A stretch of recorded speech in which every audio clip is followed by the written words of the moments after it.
Hello, this is Mark, and I am doing a 1972 Detroit Tigers season replay using Sports Illustrated Baseball's board game, but I'm using a computer program that I wrote that simulates, that actually, more than simulates, it actually plays exactly the 1972 uh, Sports Illustrated Baseball game.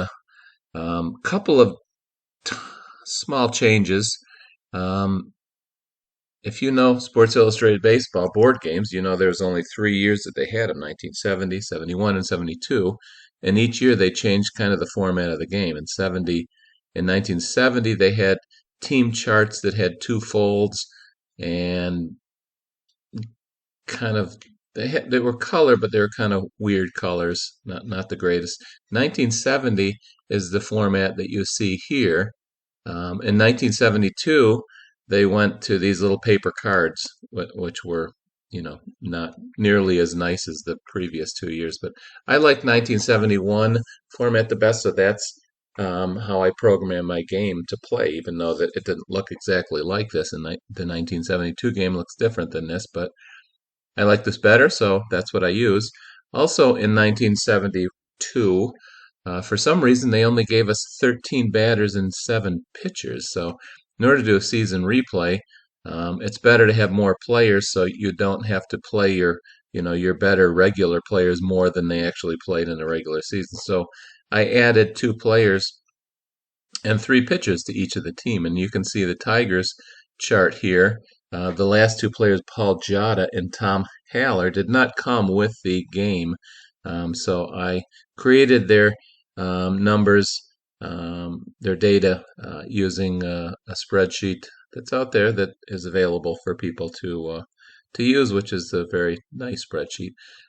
But the rest of the stuff is right from the 1972 game. You can see there's the players. The right-handed hitters are green and the left-handed hitters are red. In Sports Illustrated Baseball, you have 3 dice that roll from 10 to 39. So you can see across from 10 to 39 up on the top. Green squares are hits, and red squares are outs, and blue squares strike out. That's the way it works. The yellow squares are walks, or hit pitch, or wild pitch. So that's that. The running speed is the number to the left of their name inside the star. It can be anywhere from 0 to 5. And the green star means he's a good bunter, and the red star means he's not so good bunter. They have splits versus left versus right. You can see that. So that being said, we'll look at the pitchers. The Tigers' pitchers look like this. Hiller, Necro, and Zachary weren't part of the game, but I added them in here anyways. Their ace pitcher was Mickey Lolich, as he was for a few years during the 70s. He pitched lots of innings, had lots of wins and low ERA and lots of strikeouts. He was a very good pitcher in the 1970s.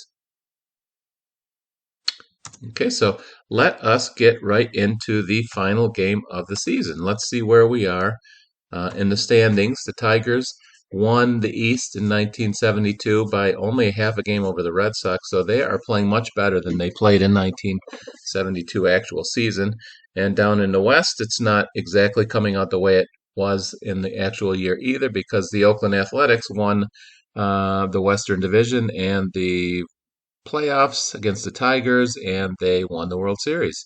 So they were world champions. It was the first of 3 in a row that they won in the 70s.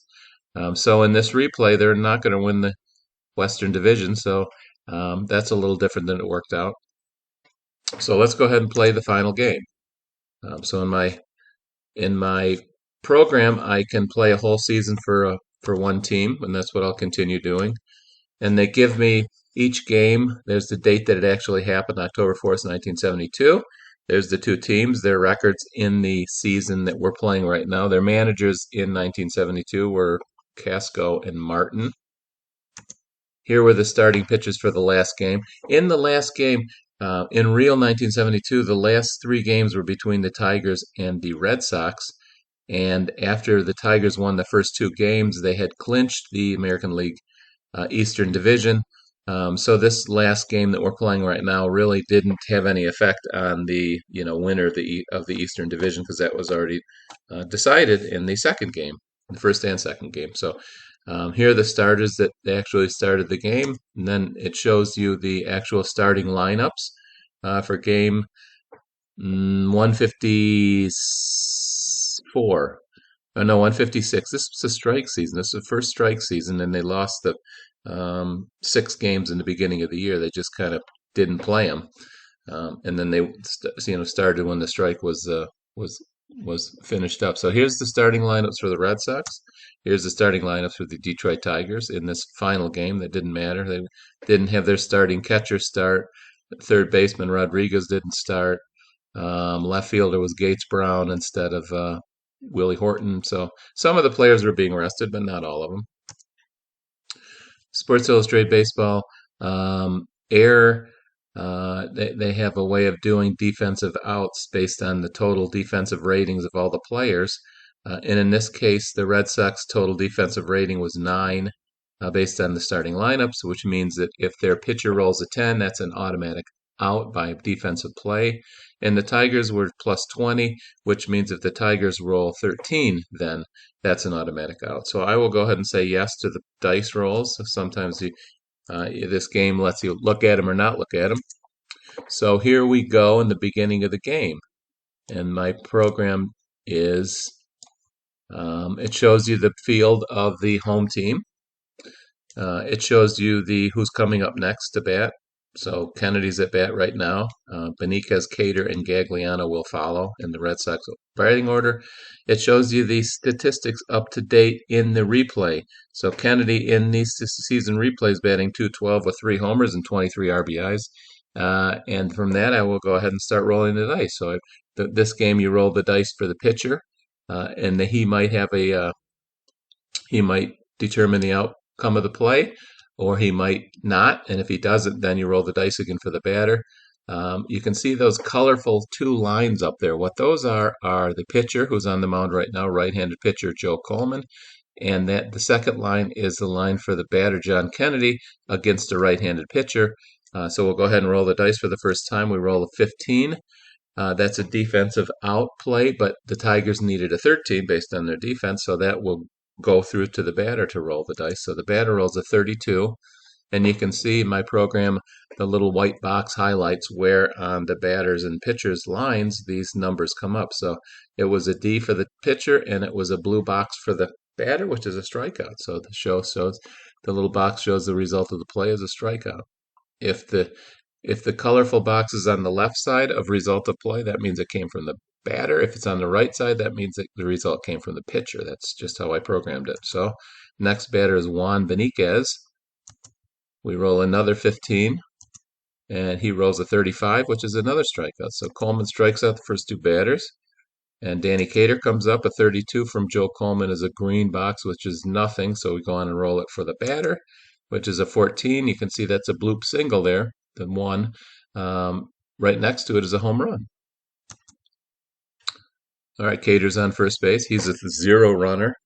Phil Gagliano's up to bat. Now, the way this game works is the computer manager can do things like relief pitchers and make the runners steal or decide to bunt or pinch hit for batters, things like that. And then the player, myself, I get to control the Tigers because this is a season replay for the Tigers. So Coleman rolls a 24, which is nothing for him.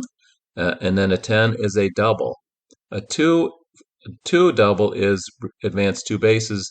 A 2 star is everybody scores. And a 2 in parentheses means he advances 2 bases if he's runner on first, and he can try to score on a manager's decision, dice roll. So this is a 2, so they just advance 2 bases. Ben Oglivie comes up. We roll a 32 for Ben Oglivie. That's nothing. And Ben Oglivie rolls a 28 and gets a single. A 1 plus in parentheses mean they advanced.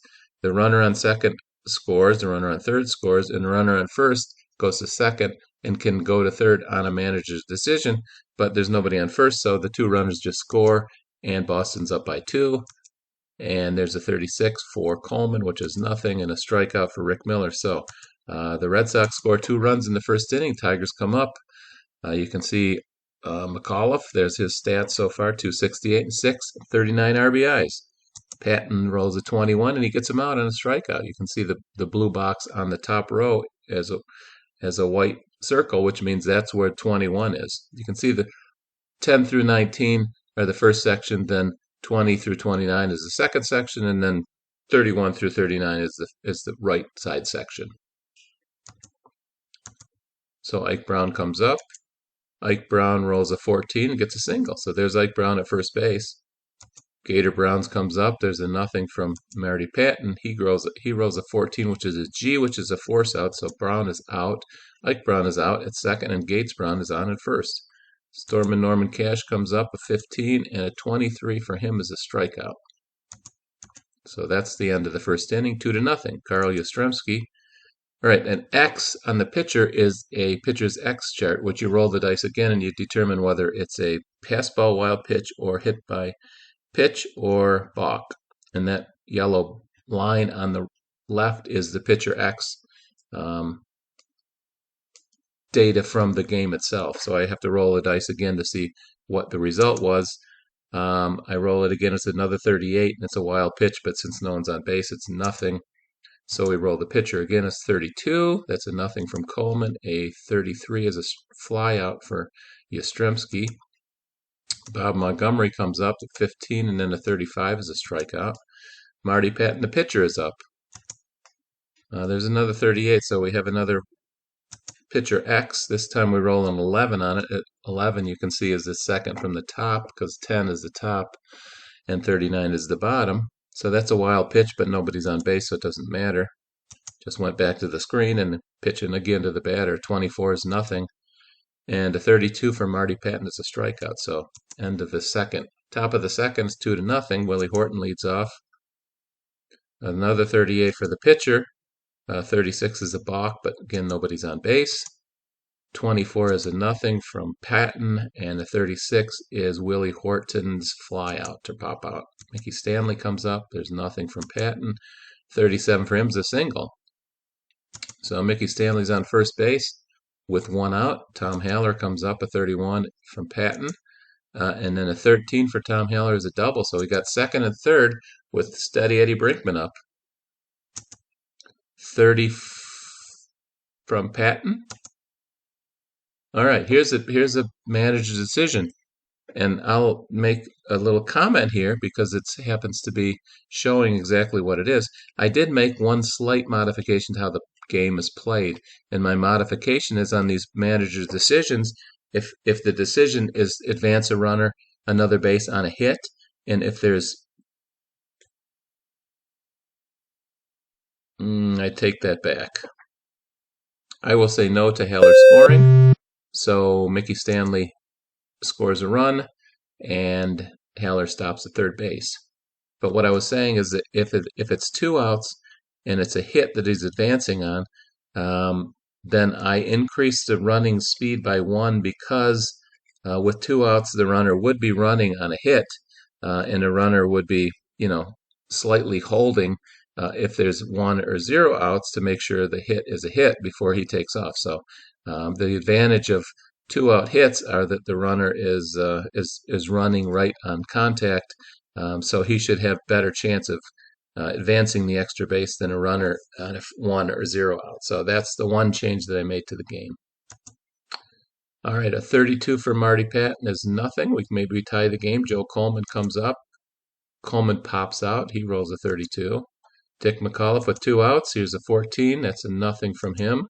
And a 36 is a ground out. So we leave the runner on third base, and it's 2-1 at the end of second inning. Kennedy, the leadoff hitter, rolls a 36. He flies out. Here comes Beniquez, a 10, and then a 36 is a pop out. Danny Cater comes up. There's a 15, and then a 33. He's out. So easy inning for Coleman. Bottom of the third, Ike Brown leads off as a strikeout. Patton 17 is a strikeout. You can see it circled in the white box there.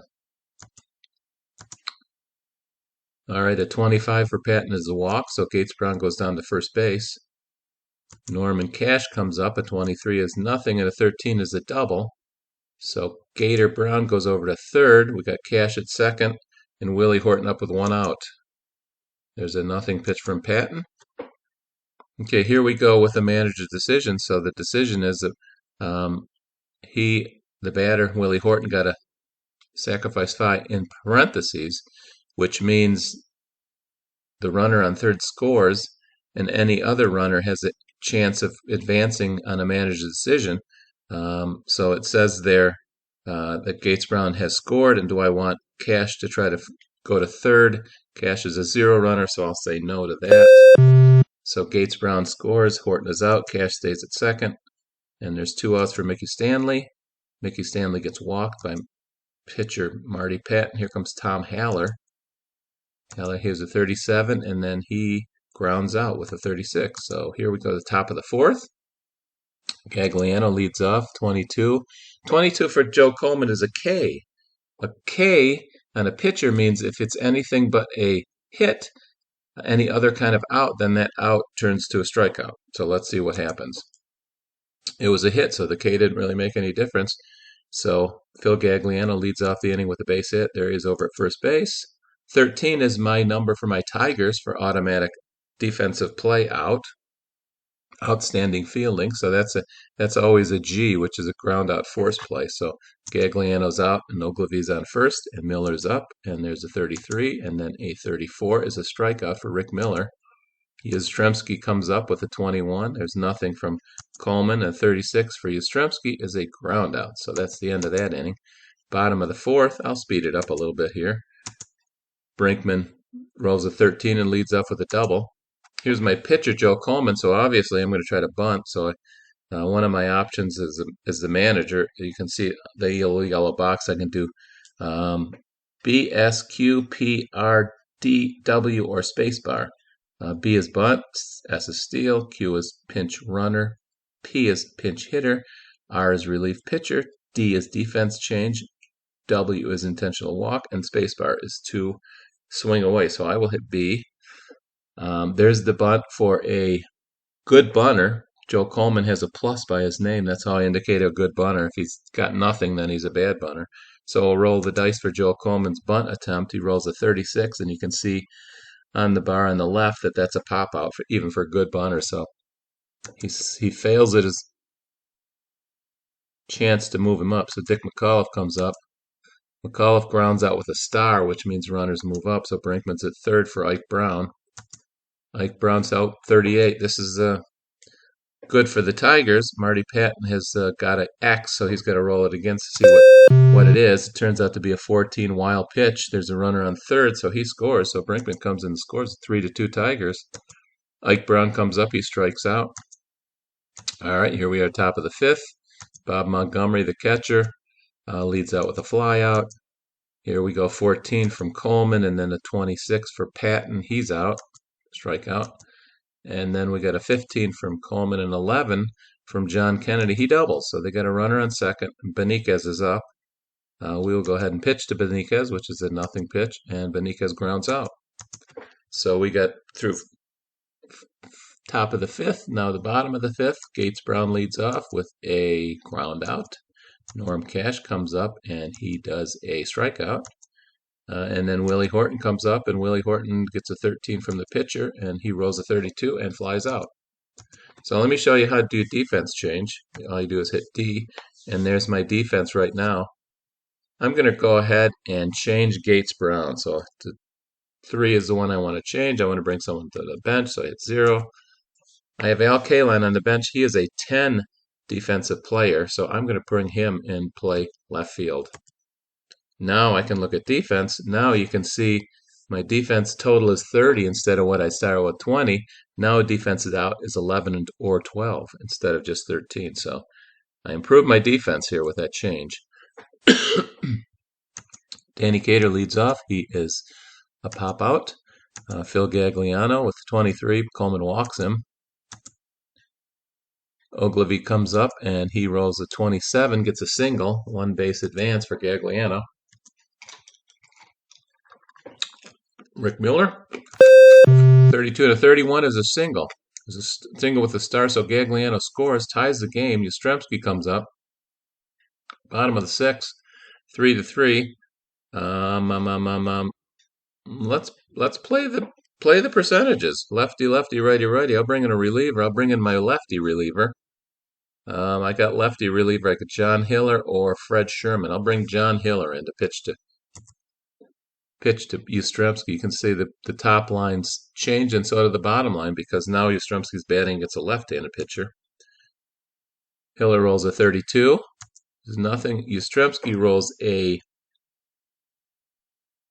36 with a G. Runner on first and third in Sports Illustrated Baseball, you have an option as the defense. I can either force Rick Miller at second and let Ogilvy score, or put Yastrzemski out at first and let Rick Miller move to second, but Ogilvy stand. So I'm gonna go ahead and let Yastrzemski get thrown out at first and hold Ogilvy at third. So now I have second and third.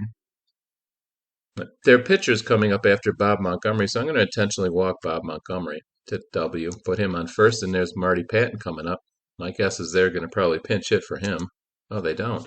The pinch hit logic in this game doesn't start until the seventh inning, so I think in real life they would have pinch hit, but you got to draw the line when you write code for managers strategy kinds of things. So we didn't pinch hit for him. At least they didn't.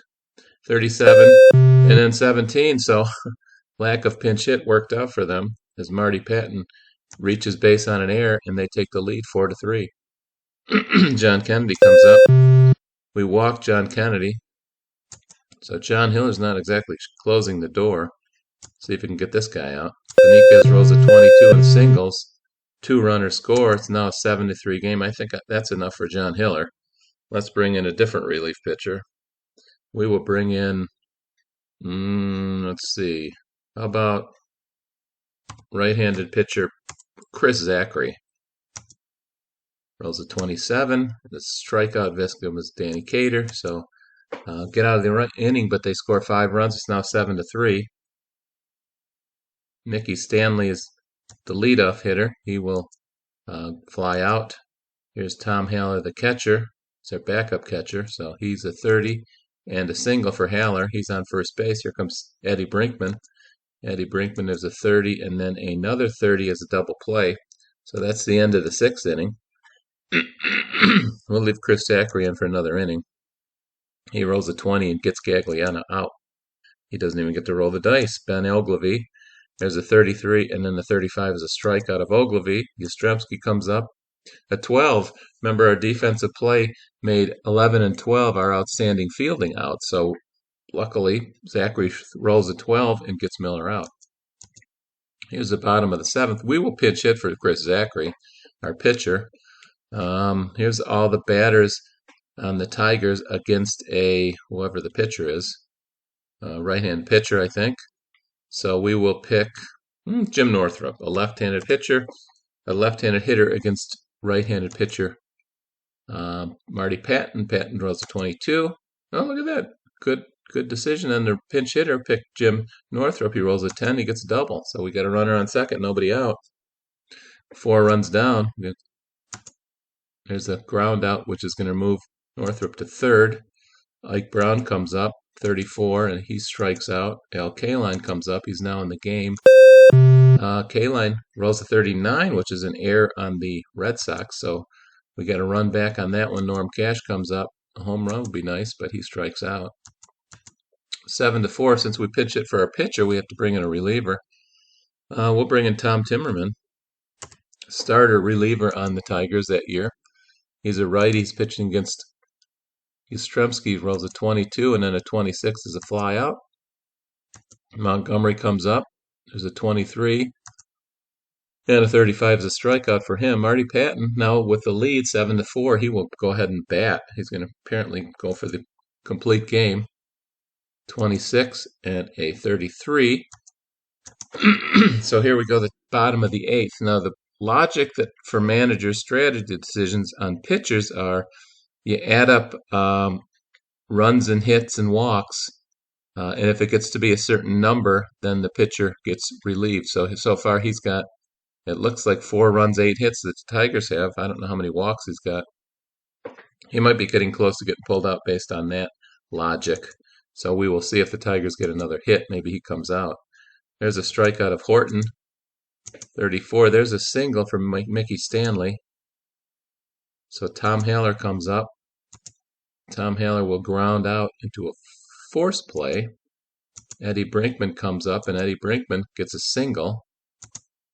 I got runners on first to second and 2 outs with the pitcher up, so we will go ahead and bring in a relief. Bring in a pinch hitter who looks good on the bench. I will say Tony Taylor looks the best, so we'll bring Tony Taylor to bat, down by 3 runs. 21 is Marty Patton's strikeout pitch, so Tony Taylor didn't even get to swing the bat. Didn't get to roll the dice. He struck out. All right, we brought in our pinch hit for our pitcher, so we'll go ahead and bring in a reliever. We'll bring Chuck Steelbach in. Steelbach gives up a single to Kennedy. Juan Beniquez strikes out with 35. Danny Cater comes up. He singles. The Red Sox are getting a lot of hits today. That's their 10th hit. 22 is a walk from Chuck Steelbach, so Ben Oglivie comes up with the bases loaded. 37, he strikes out Ben Oglivie with 1 out. Now there's 2 outs. Rick Miller, 24, and a strikeout of Rick Miller. So Steelbach lets no runs up, even though he loaded the bases. Here's the bottom of the 9th. Last chance for the Tigers. Leadoff hitter McAuliffe grounds out. Ike Brown comes up. He flies out. Al Kaline comes up, and he singles. So the game continues. Norm Cash. There is that last single must have reached the point where too many hits and runs and walks for Chuck and Marty Patton. So 1 out from being a complete game, but the logic is a program, not a person. So the programming logic will bring in a reliever. They bring in Luis Tiant, who was a starter and reliever in 1972 for the Red Sox. He rolls a 24. Oh boy. So he gives up a home run because Norman Stormin Cash rolled a 31, so that makes the game 7-6. This is getting a little interesting. Louis Tiant rolls a 24. We'll see if Willie Horton can tie the game. Willie Horton rolls a 35, and that's the 3rd out, and the final score is going to be 7-6. And there it is. Louis Tiant finished the game, so he got the save, even though he pitched to 2 batters and let one of them hit a home run. There was a 3-run lead when he came in, so the save opportunity was valid. Patton got the win. Coleman got the loss. Here are the stats, the box score for the game. You see no home runs by Red Sox. 10 hits, 2 were doubles. Nothing too exciting there. Here's the Tigers. Tigers had a few pinch hitters down there. One was Jim Northrup, who got a hit, got a double, and scored a run. Got a home run from Norm Cash for 2 RBIs. 12 hits, 6 runs, but lost the game. Here are the pitching lines. Patton started, pitched 8 2/3. Louis Tiant got the last out and the save. And here are the Tigers. Coleman let up 5 runs. They never relinquished the lead after they took the lead, the Red Sox, that is. Hiller let up 2 runs, but neither were earned. But Coleman was already in there with the loss and stuck with the loss. So these are the last few games being played automatically by the computer to finish off the season, because the Tigers just played their last game. Oh, a little bug in the program here. That is a bug in the program. I'll have to look at it, but I'm sure it has to do with the fact that the game is over, that the season is over. I mean, because that doesn't usually happen. So let's look at the final standings after the 156 game season for the Tigers. Tigers at 98-58. Let's put up. Here are the actual final statistics or final standings for the 1972 season. So as you can see, the Tigers won 86-70 in the real year. They won 12 more games. That's a big difference. Won the East easily. I think they won the East by 11 games. In real life, they won the East by 4 games. Second place was Boston, but they were third place in my replay. Yankees did better than they did in real life. They ended in second place with 86 wins versus fourth place with 79 wins in real life. Milwaukee was last place, real life and here. Let's see in the West.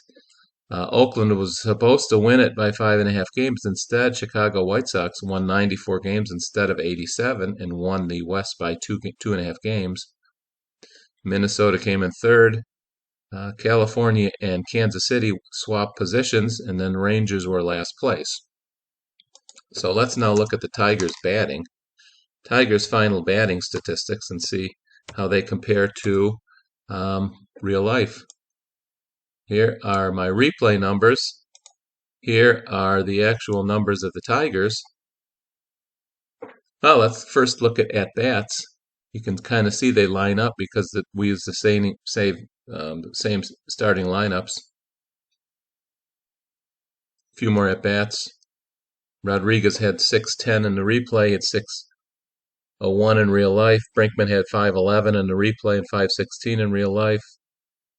Total at-bats, 5.359 in the replay versus 5.099 in real life. That's because they scored more runs and got more hits and got more at-bats. In real life, they scored 558 runs, and in my replay, they scored 603. So that is interesting. Let's see how some of the other stats lined up. Leading batter for the Tigers in real life was Al Kaline with 313. He batted 312 in the replay season. Leading home run hitter was Norm Cash with 22. In the replay, he hit 33, so he hit 11 more home runs. He batted 293 in the replay versus 259, so Norm Cash over-exceeded what he should have done had he matched the regular season. All right, so let's look at the pitching for the Tigers, see how that matches up to real life. There we go. Let's go down to Tigers pitching. We'll scroll down, put the Tigers pitching up here. All right, let's see here. All right, Mickey Lolich was their star pitcher. He started 41 games in real life and relieved none. And in the replay, he started 41 games. In real life, he pitched 327 innings. In the replay, he pitched 345. So I left him in a few more innings than he really pitched. In the replay, he won 31 games and lost 4. So he did wonderfully well in the replay. In real life, he won 22 and 14. So he must have got more run support in the replay. Although I think his ERA 1.72 was a little bit lower than what it was in real life. You can see some of the other pitchers. The innings pitched line up fairly well. Timmerman had 191 innings pitched and only 149, but that's because he had a better season in the replay. He was 11-7 versus 8-10, so he stayed in the games that he was in longer. Any other comments? The saves, Seelbach, that's all has to do with the manager's decision. Seelbach had 16. He had 14 in real life. Sherman had 8, and Sherman had 12 in real life. So sort of lines up a little bit. Let's now look at the last thing I'll look at before I end this video is the league leaders. So we will look at the batting statistics, American League lead leaders. We'll say 450 minimum at bats for that. So here are the league leaders in my replay, and the one that's red in any of these screens is the actual leader from the real 1972, and that's Rod Carew, and he batted 318 in real life. So he led the league. So Scheinblum and Carlos May and Piniella probably all batted much better than they did in real life. Home runs, Dick Allen hit 37 in 1972. He had 40 here. So that's fairly close. RBIs in 1972, he had 113. In the replay, 114. Leading of hits was Joe Rudi in 1972. He had 181. He had 176 here, and Carlos May had more. Also, Dick Allen, Lou Piniella also had more than what he had in 1972 of 181. So let's see doubles. Piniella led the league in doubles with 33 in real life. He was 7th place here. Triples.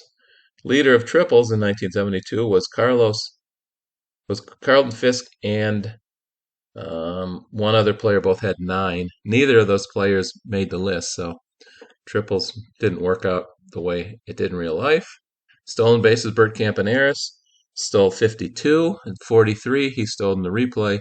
Um, that was the manager's, program code to decide when someone should steal and when they shouldn't steal. And it was all based on the game situation and the speed of the base runner.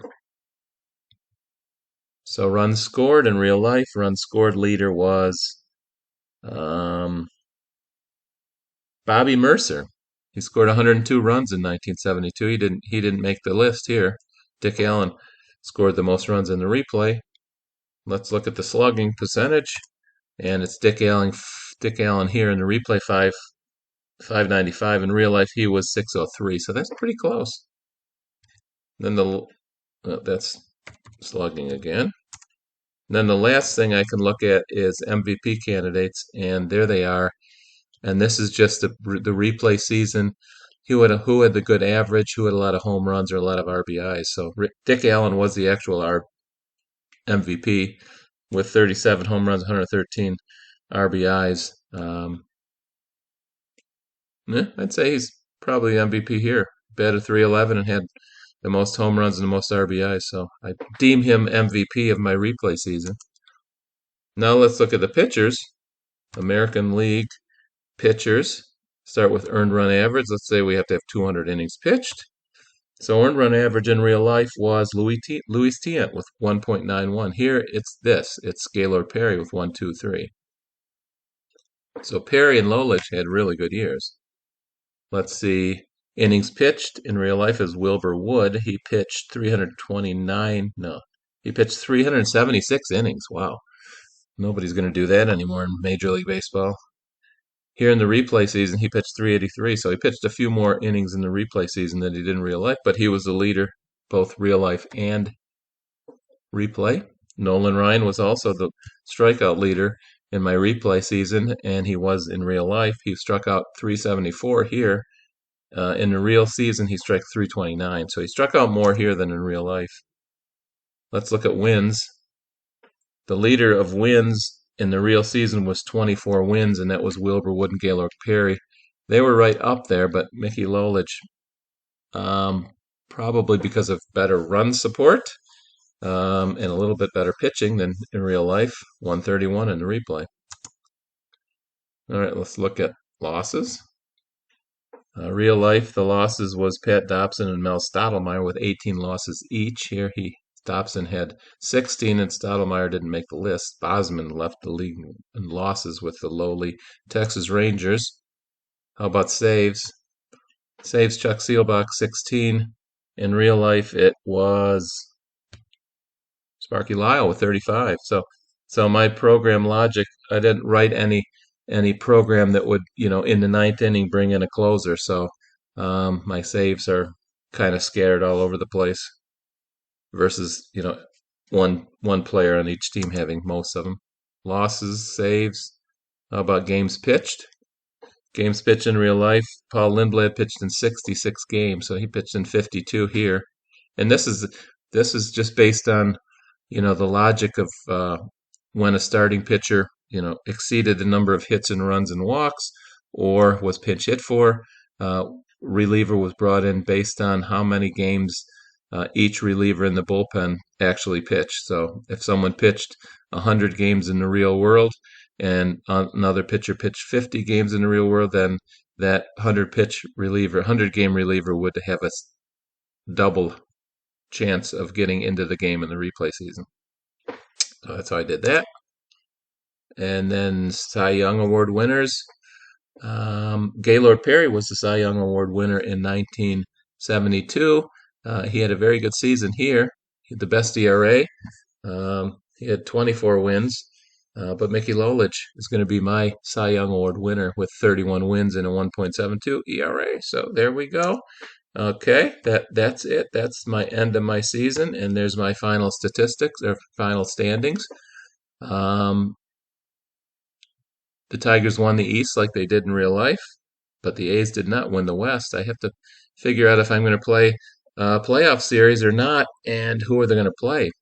Are they going to play the White Sox, which they didn't play, or they're going to play the A's, which they did play in 1972? That's a decision for another day. So I will sign off now. Thanks for listening and watching this, and see you in a future video.